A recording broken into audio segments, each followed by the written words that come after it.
ইতিহাস তাকে বলে ভারতের নেপোলিয়ান, কিন্তু জানলে অবাক হবেন নেপোলিয়ানও যুদ্ধে হেরেছিলেন। কিন্তু এই সম্রাট তার জীবনে লড়া একটি যুদ্ধেও পরাজিত হননি। তিনি আর কেউ নন, গুপ্ত সাম্রাজ্যের শ্রেষ্ঠ বীর সম্রাট সমুদ্রগুপ্ত।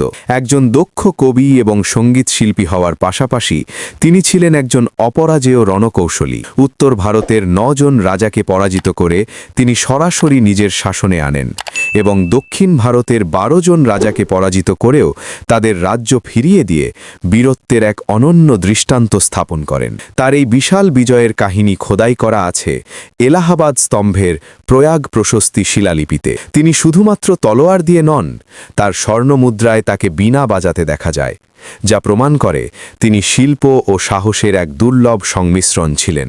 তার ঘোড়া নাকি ৩ সমুদ্রের জল পান করত, এ কথাটি তার বিশাল সাম্রাজ্যের সীমানাকেই ইঙ্গিত করে। অশ্বমেধ যজ্ঞের মাধ্যমে তিনি নিজেকে ঘোষণা করেছিলেন মহারাজাধিরাজ হিসাবে। নেপোলিয়ান ইতিহাস গড়েছিলেন পরাজয় দিয়ে, আর সমুদ্রগুপ্ত ইতিহাস লিখেছিলেন টানা বিজয়ের বীরত্ব দিয়ে। প্রাচীন ভারতের এই মহানায়ককে কি আমরা ভুলে যাচ্ছি?